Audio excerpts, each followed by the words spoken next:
আমার বাসায় গিয়ে দরজার টোকা দিলে আমার মা দরজা খুলবে না। এই কলিজার টুকরা যুবক এই মজলিসের দিকে তাকায় দেখো, কার জানি মা নাই, কার জানি বাবা নাই। বাজান আমার মতো কার কার মা নাই? একটু হাতটা উঁচা করে একটু দেখা। কার কার বাবা নাই? আপনারা হাত উঁচা করে দেখা। হাতগুলো তুলে রাখেন, নামাইবেন না, হাতগুলো তুলে রাখেন। আমার কলিজার টুকরা যুবকে একটু তাকায় দেখে দেখুক মা হারা মানুষগুলো কেমনে কান্দে। কলিজার টুকরা যুবক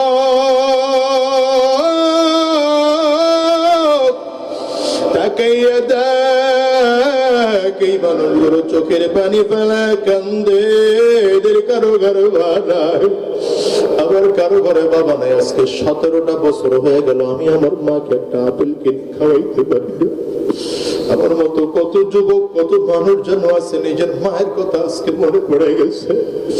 তাকায় দেখো এদের চোখে আজকে পানি, চক্ষু দুইটা লাল।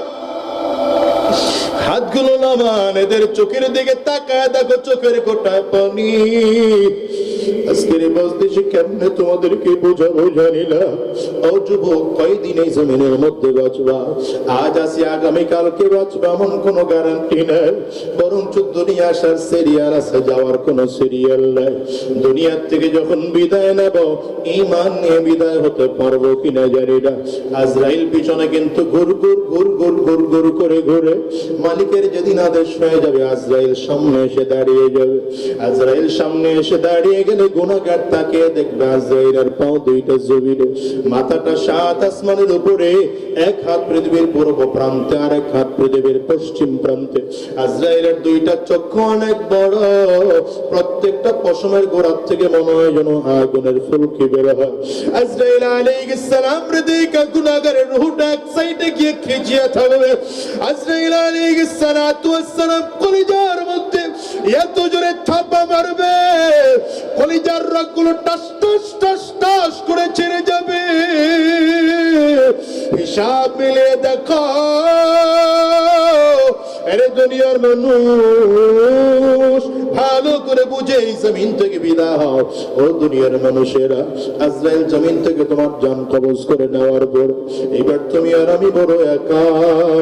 ওই কবরের দিকে তাকায় দেখো, কবরও বড় একা, ওখানেও সাথী নাই, বাতি নাই। কবর বারবার করে ডাক দেয়, আনা বাইতুল সুলবা, আনা বাইতুল ওয়াহদা।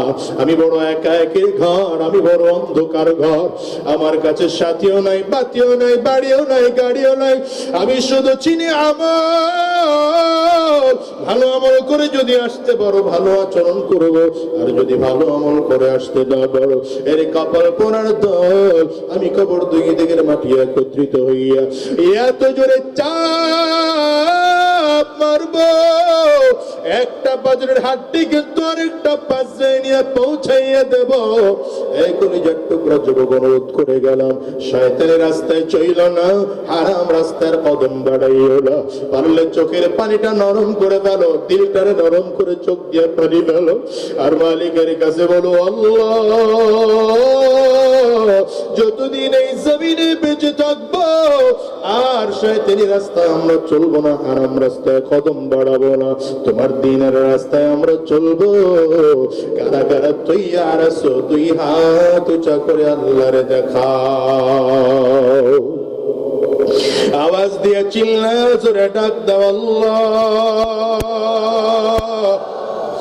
চোখে পানি না আসলে ডানে আর বামে তাকাও, তাকাইয়া দেখো কার চোখে পানি। ওই মানুষটার দিকে তাকাইয়া নিজের নিজে ধিক্কার মারো আর চোখের পানি ফেলা কাঁদো। কারণ দুনিয়ার ঘরে আগুন লাগলে যেমন পানি ছাড়া নিভানো যায় না, ওই কবরে ওই যে জাহান্নামের আগুন,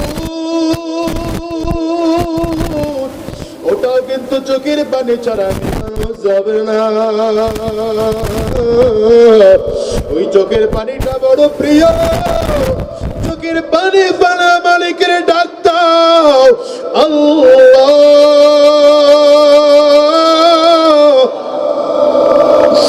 চোখের পানি ফেলা মালিকের কাছে চিৎকার করে জোরে ডাক দাও, আল্লাহ। আরো জোরে ডাক দাও আল্লাহ।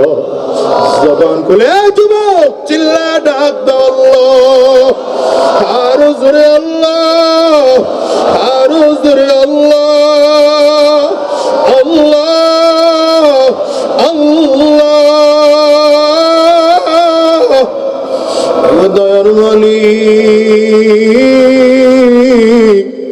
যতজন গোলাম আমরা দুইটা ভিক্ষুকের মতো উঠাইলাম, আল্লাহ আমরা ওয়াদা রাস্তায় চলবো না, হারাম রাস্তায় কদম বাড়াবো না। আল্লাহ তুমি কবুল করে নাও। চিৎকার করে জবান খুলে বলো আমিন।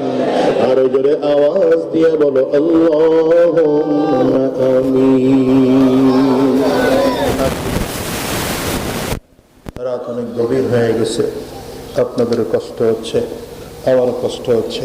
আমি যে কথা বোঝাতে চেয়েছিলাম, যতদিন এই জমিনে থাকব ততদিন আল্লাহর গোলামি করে নবীজির সুন্নাহ তরিকায় জীবন চালাবো। আল্লাহ কবুল করুন, বলেন আমিন।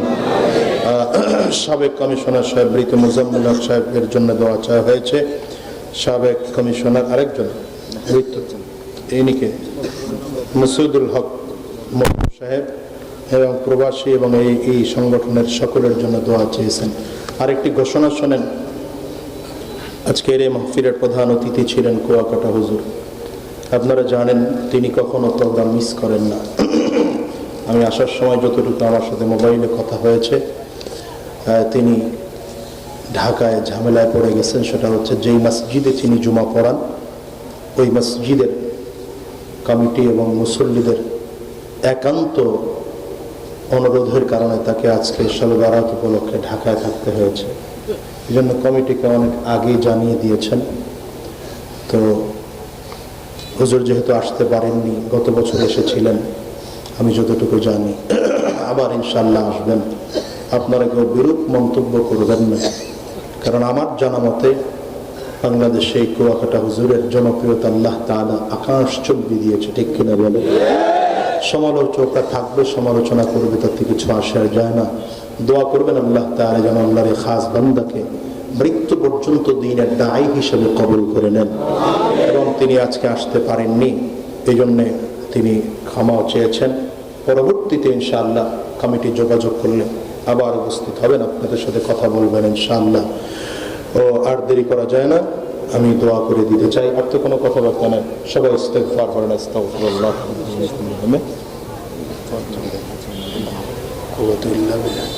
আস্তাগফিরুল্লাহ।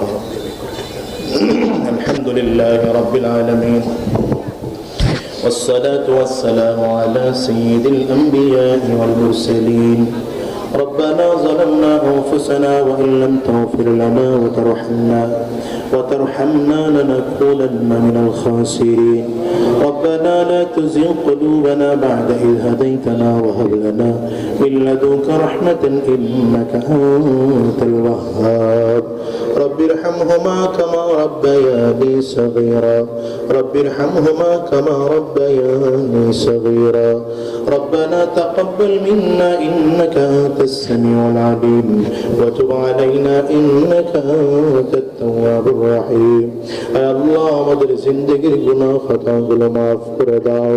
আয় আল্লাহ, জীবনে যতদিন বেঁচে থাকবো তোমার গুনাহী করার তৌফিক দিয়ে দাও। জমিন থেকে যখন বিদায় হয়ে যাব, ঈমান নিয়ে যাওয়ার তৌফিক দিয়ে দিও। শয়তানের ধোঁকা থেকে আমাদেরকে হেফাজত করো, জালিমের জুলুম থেকে হেফাজত করো, হিংসুকের হিংসা থেকে হেফাজত করো, সব রকম বিপদ আপদ থেকে আমাদেরকে হেফাজত করো। আল্লাহ আজকের এই মাহফিলকেও তুমি কবুল করে নাও। এই মাহফিল কমিটির যারা দায়িত্বে আছেন তাদেরকেও কবুল করে নাও। আলামিন ফাউন্ডেশন, এই ফাউন্ডেশনের সকল সদস্যকে কবুল করে নাও। প্রতি বছর চমৎকার করে আয়োজন করার তৌফিক দিয়ে দাও। আয় আল্লাহ, আজকে শবে বারাত উপলক্ষে আমরা তোমার দরবারে দুইটা হাত বাড়িয়েছি। আয় আল্লাহ, আমাদের জিন্দেগির গুনাহ মাফ করে দাও।